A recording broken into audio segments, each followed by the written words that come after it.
Okay, so I just made a 25-minute long video on US 6 and Russia 7, going into a lot of details about strategies and what I was doing.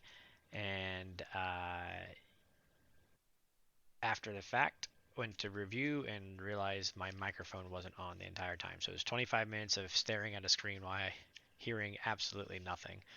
So I'm gonna just talk a little bit uh, here just to set it up, and then I'm going to show you the results. The big thing was that Japan,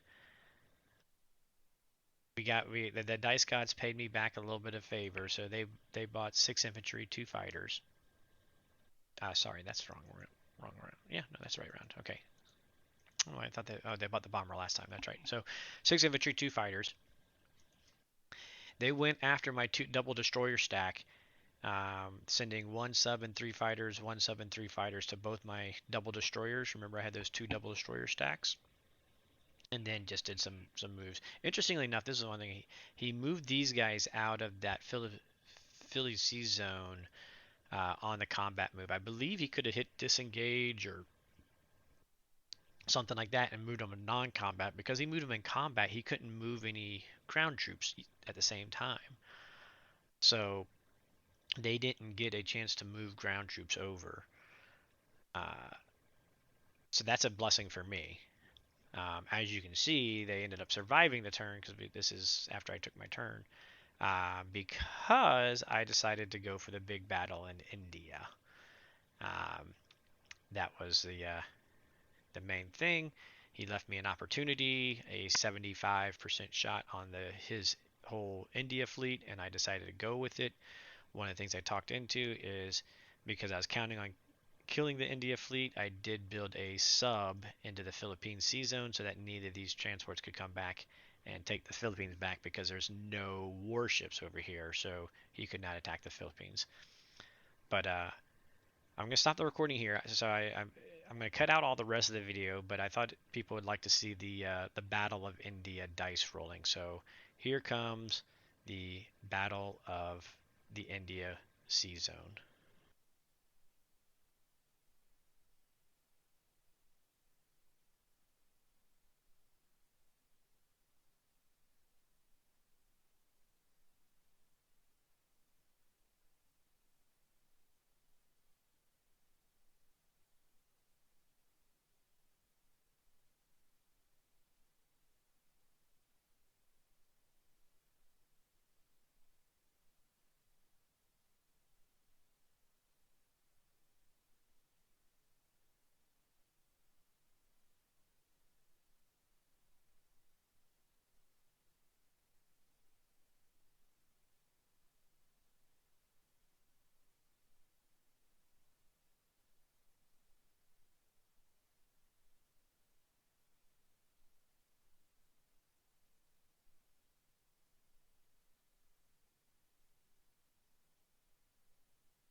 All right. So there we go. It was a little bit of a up and down battle. I had to pause. What you didn't hear is a couple times I paused just to double check, defense profiles and what it would mean. What was my best options. I really wanted to get that, keep a carrier. I was deciding between trying to keep multiple carriers, or not. But you saw the decision process I went through there. End result, we got these guys living. So one thing that I did comment and was talking about before is these Germans could come in here and attack them, and I believe it's a toss up. Sea battles, you can say it's 50-50. It could be 30-70 and it's still a 50-50. They could come in here and try to wipe these guys out. I would entirely invite it because then I've got my units to come back and wipe him out. And I'd much rather be wiping this German fleet out than having this German fleet sitting in here in the Mediterranean creating the havoc they are, or slipping out to the Atlantic at some point. So um, hopefully they come out of there. I doubt they will. He's been a better player than that, at least. Uh, all said and done, between him losing a fighter, oh, I forgot to show that. So that was the other thing on those two destroyers. He killed two destroyers, but he lost a fighter and a sub in both of these. So this result ended up being about an average result in India. So this wasn't really a dice god moment per se. Um, There's a little tossy turvy there in the battles. But him losing a fighter in each of these sea zones, to my two destroyers, that means I got two hits in both of these sea zones with two destroyers, with him going a sub and three fighters at it. That is insane. So I will definitely say I did get a little bit of payback from the dice gods there. So this is where we stand now. So where do I feel like we're at? I still feel behind, and this is a large part reason why, right? Um, India, and India is going to be a challenge, and I really want to get into here, and the fact that Germany's already, conquering Africa, and I'm going to be very hard to contest against it. I wasn't able to build any infantries for this transport, so I'm worried that these guys are going to get backed into the corner here, and if he keeps shucking people in, that I'm not going to be able to match the shucking from Germany, and then I'm going to have a big battle where I just have a massacre of units lost here. So that's a concern that I have going. I hope he gets too distracted with trying to get these efficiently, and I can counter them and do whatever. Um, but I still got to get DEI. I still got to get another three transports down here. One's up here. I had to delay him because, again, the bomber can hit these sea zones.